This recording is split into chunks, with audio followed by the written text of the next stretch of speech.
ఈ రోజే డౌన్లోడ్ చేయండి. మీ ఫేవరెట్ షోస్ చూడండి. సరిగ్గా కట్టు.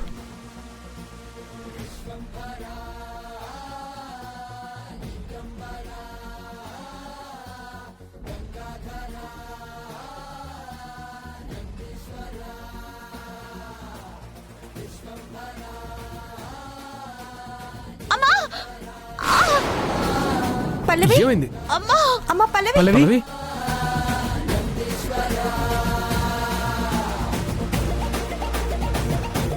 ఏమైందమ్మా?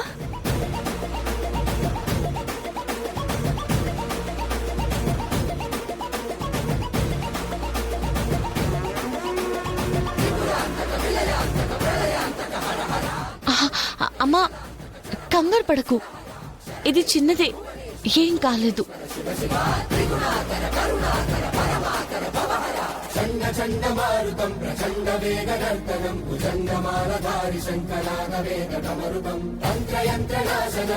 పంతులు గారు, పూజ పూర్తయింది కదా, మీరు చెప్పినట్టే ముడుపు కూడా కట్టేశారు. ఇంకా దోషాలని పోయినట్టే కదా? అయ్యా, పూజ అయితే పూర్తయింది కానీ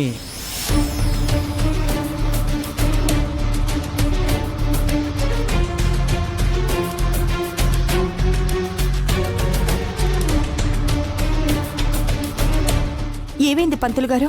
ఏం లేదమ్మా, అమ్మాయి పూజ చేసి ముడుపు కడుతున్నప్పుడు రక్తం చిందించింది. తన రక్తం నేలను తాకింది. అలా తాక్కూడదు కాబట్టి దోషమేదో గట్టిగానే ఉందమ్మా.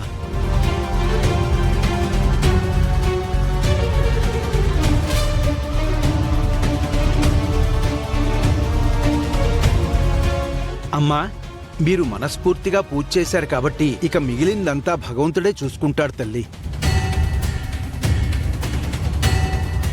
అమ్మా, నువ్వు చెయ్యాల్సిన పనల్లా పెళ్ళయిన తర్వాత కూడా ఆ సుబ్రహ్మణ్య స్వామి పారాయణం చేస్తూ ఉండాలి.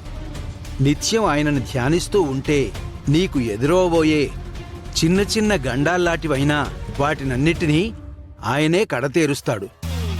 ఇది మాత్రం మర్చిపోవద్దమ్మా.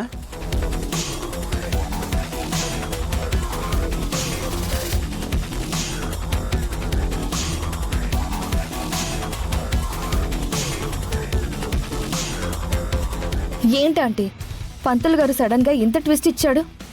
పూజ చేసిన గండాలుంటాయి, జాగ్రత్తగా ఉండాలి, పారాయణం చెయ్యాలి అంటున్నాడేంటి? గండం అలాంటిదే. ఏమన్నారు?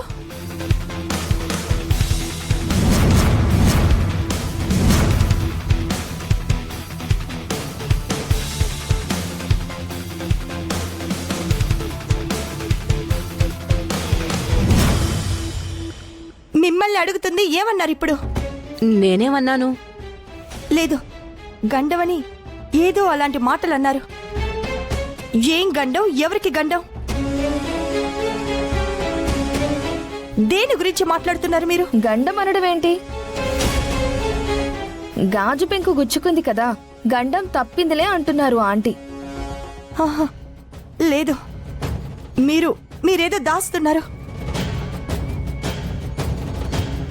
మీకేదో విషయం తెలుసు, అదేంటో మీరు దాస్తున్నారు. చెప్పండి. వీళ్ళ పెళ్లి అనుకున్నప్పటి నుంచి ఏవో ఒక అపశకునాలు జరుగుతూనే ఉన్నాయి.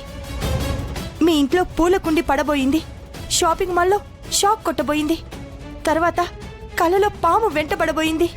పంతులు గారేమో చిన్న చిన్న గండాలున్నాయి అంటున్నారు. మీరిప్పుడు అదే మాట మాట్లాడుతున్నారు. షాపింగ్ కాంప్లెక్స్ లో కూడా మీరు ఇదే మాట మాట్లాడారు. అక్కడ కూడా ఇలాగే కవర్ చేశారు. ఏం జరుగుతుంది?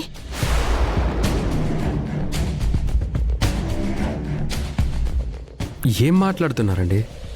అనుకోకుండా ఇన్సిడెంట్స్ జరిగితే, ఒకవేళ ఏదైనా దోషం వల్ల, చిన్న చిన్న గండాల వల్లే అయ్యుంటే కనుక మా అమ్మకేంటి సంబంధం? ఉంటుందిరా, ఏ అపశకునాలు జరిగినా దానికి నేనే కారణమంటుంది ఆవిడ. అది ఆవిడకి అలవాటే కదా. ఎందుకంటే గతంలో నేను మీ పెళ్లికి అపోజ్ చేశాను కదా, నేను మారాను, కానీ వాళ్లే ఇంకా మారలేదు. అంటే ఇప్పుడు ఫైనల్గా నువ్వనేదేంటి? ఇంట్లో పూలకుండి పల్లవి మీద పడేలాగా నేనే చేశానంటావా? షాపింగ్ మాల్లో షాక్ కొట్టేలాగా నేనే చేశానంటావా? ఇప్పుడు ముడుపు కడుతుంటే కాల్లో గాజు పెంకు కూడా నేనే గుచ్చానంటావా? కల్లోకి పాములో వచ్చింది కూడా నేనే అంటావా? మాట్లాడు. మా అమ్మ నా మీదున్న ప్రేమతో భయంతో ఆపు. నీ మీద ప్రేముంటే మా మీద ద్వేషం ఉంటుందా? ఇప్పటి వరకు మీ ఇద్దరి పెళ్లి చేయడానికి నేను ఒప్పుకోలేదు. ఇప్పుడు ఈవిడ మాట తీరు చూస్తుంటే మీ ఇద్దరికి పెళ్లి జరగకుండా చూడాలని ఈవిడ అనుకున్నట్టుగా నాకు అనిపిస్తోంది.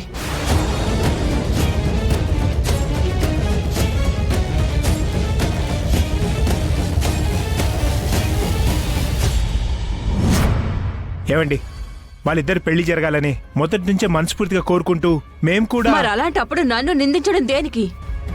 ఈ గండాలన్నీ నేనేదో క్రియేట్ చేస్తున్నట్టుగా మాట్లాడడం దేనికి? నిజంగా ఇలాంటివేవో క్రియేట్ చేసి ఈ పెళ్లి జరగకుండా చెయ్యాలన్న ఉద్దేశం నాకే ఉంటే డ్రామాలు ఆడాల్సిన అవసరం నాకు లేదు. నా కొడుక్కి చెప్పి నువ్వు ఈ పెళ్లి చేసుకోవద్దురా అంటే ఇప్పటికిప్పుడే తనని వదిలేసి వెళ్ళిపోతాడు. తెలుసా మీకు?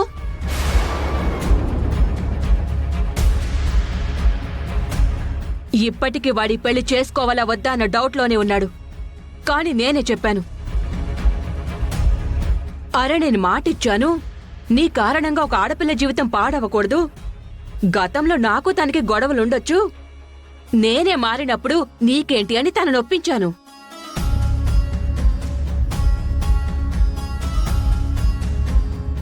అవును గుండమ్మా, బావగారు చేసుకోను అంటే గనక ఈ పెళ్లికి కన్విన్స్ చేసి ఒప్పించిందే ఆ ఆంటీ.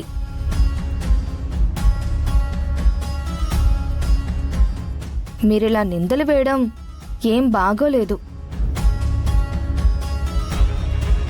చెప్తున్నాను కదండి, నా మీదున్న ప్రేమతో ఏదో భయంతో అలా మాట్లాడేసింది. మీరేం తప్పుగా అనుకోకండి. నేనెవర్ని ఏమీ తప్పుగా అనుకోవట్లేదు. కానీ నన్ను తప్పుగా అర్థం చేసుకోవద్దని మాత్రం చెప్తున్నాను. జరిగేదాన్ని ఎవ్వరూ ఆపలేరు, జరగని దాన్ని ఎవ్వరూ క్రియేట్ చేయలేరు. అది తెలుసుకుంటే మంచిది. వెళ్దాం పదండి.